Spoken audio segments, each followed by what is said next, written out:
They looked at the most successful men and women of the world, and they found that they had like 7, 8 things in common.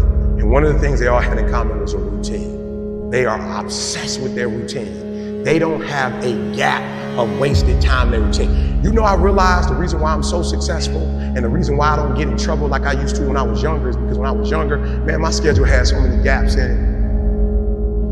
The devil had like, okay, he might pray at 6, but my man's watching TV. He playing video games by 8:30. It's not that I'm sweeter than nobody. The devil can't get to me because all my time is taken up. And by the time he get to me, I'm asleep. I'm too asleep to sin. I'm just being real. 8:30, he like, Eric, you should. I'm like, bro, I'm tired.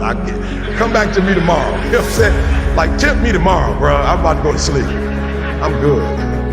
My body said, all you gotta do is put your shoes on. That's the hardest thing you gotta do. Just put your shoes on and I'll do the rest. I can't put your shoes on for you, but put your shoes on and then just go. And I just went and I was walking do the 11 incline, boy, and I was just walking for an hour and I was just like, you know what, it's almost an hour. I don't feel like running. My body was like, don't worry about it. We'll get to that when we get to it. I did my hour, I was about to get off. My body was like, you know we run now.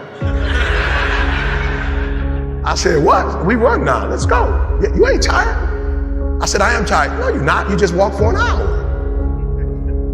You're not tired, Eric. Your brain is telling you some dumb stuff. If you were tired, you wouldn't have been able to walk for an hour. Okay, so let's do this. Just run for 2 minutes.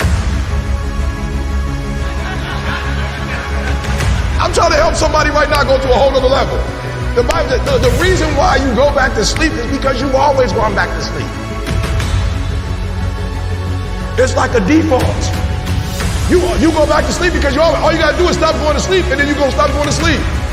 All you gotta do is stop fussing and cussing and you're gonna stop fussing and cussing. All you gotta do is stop spending all the money you got and start saving it. Listen to me, I became #1 in the world. I became a millionaire not because I made more money. I became a millionaire because they told me millionaires only live off of 30% of their income. I want to make it plain for you. I became a millionaire because I did what millionaires did. I stopped living off 100%.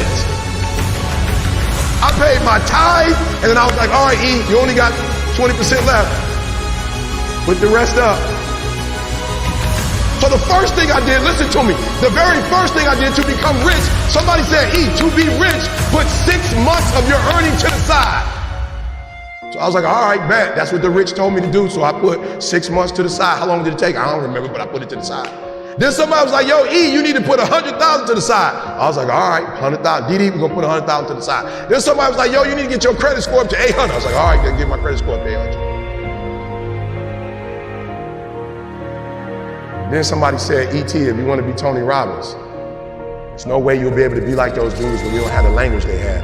You need to go get your master's and a PhD from the right institution. I said, what? I went to Oakwood. I went to HBCU. He was like, yeah, but you didn't learn the language of Zig Ziglar at Oakwood. So Oakwood is a phenomenal place. Oh, y'all not hearing what I'm saying. I just said something, you missed it. Now you need to go to Michigan State University. CJ, you see my master's degree anywhere?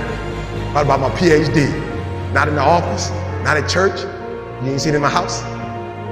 I didn't go to Michigan State to get a PhD. I went to Michigan State to learn the majority language.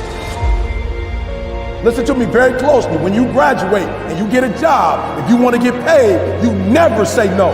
You never say it can't get done. Don't you ever say out your mouth it can't get done. Even if you feel in your heart it can't get done, you don't say it out loud. You let the broke folks say that. You let the folks they find first say that. You always say it can get done. Even if you don't think it can get done, just say it and try to make up something. But every time I put on a dress shirt and button it up, I just feel, and I hear people say all the time, man, you look like you dressed for success. I'm like, is putting on a shirt and a tie dressed for success? I'm dressed for success. I'm getting paid. I'm dressed for success. I'm not dressed like he dressed, but I'm dressed the way I feel comfortable. I feel good being me. I feel good not to have to, like, not only can I say no, I don't have to explain why I said it no more. It feels good being me. Because guess what? I can never be sweet being you. The majority of you are poor because you read poor stuff. You watch poor stuff. Bro, you just scrolling through like you ain't got a life. For real, some of y'all on Instagram, you're on there for 30 minutes. If I ask you what you saw, you don't even know. You just scrolling through. Rich people don't waste time. They realize it's their most important commodity. They don't watch a lot of TV. They don't do a lot of entertainment. If they're not working, they're studying their craft and getting better at their craft. So I need you to stop having the poverty mindset. So when I quit my job to be an entrepreneur, my mom was like, whoa, what are you doing?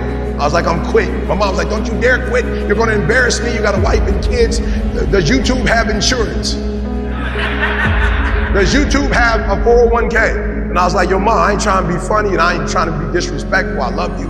But you can't teach me how to be a millionaire because you're not one. You come from the working class, and I'm not mad at you, mom. We wouldn't be where we are without you. But you told me that every generation is supposed to get better.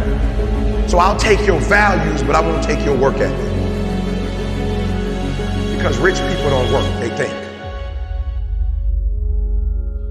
Poor people go, clock in, I make this much an hour. Rich people go, I put them to work, and I make this much an hour. See, what happens is you're working for you and your family one, they got 40 of you working at one time. So they're giving you 20%, and then they keeping the 80% off of 15,000 people. So what you have to decide is, are you gonna keep being the 99% or are you ready to be a part of the 1%? Because it doesn't make a difference where you come from, high school dropout. It doesn't make a difference where you come from, GED. It doesn't make a difference where you come from, a 17-year-old mom that got pregnant. It doesn't make a difference where you come from, took 12 years to get a 4-year degree. It doesn't make a difference. You know what makes a difference? What makes a difference is when you become a 99% or a 1%. And when I start thinking like, acting like, and behaving like a 1%er. So I went to every single class, and when the teachers was talking, they thought I was just doing homework. I wasn't. I was listening to how they conjugate verbs. I was listening to how they tell stories. I was like, ooh. I peeped it out, y'all. They way more linear. So that I realized when you do corporate, it's A, B, C, D, E, F. It's 1, 2, 3, 4, 5. It's topic, body, body, body. It's topic, support, support, support, conclusion. I need your language though if I'm gonna compete. I need your rules if I'm gonna compete. I need your codes if I'm gonna compete. The problem with most of you is you don't have a 1% language. You got a poverty language. There was a language that I needed to learn. Does it mean I need to abandon the language that I learned? Absolutely not. Don't be average, like for real, for real. Whatever it is you do, do it, and take a different perspective. Listen to me very closely. The problem I have with most kids, if I tell you what it takes, most of you will die of exhaustion. You pass out before you reach 10,000 hours. You just pass out. You don't got the heart for it. You don't have the stamina for it. You couldn't take what it really takes. Just for those of you who don't know, when they came from Africa and were enslaved, they didn't move them to San Diego. They wasn't doing San Diego. I just want to give you some perspective. They were in Mississippi, Alabama.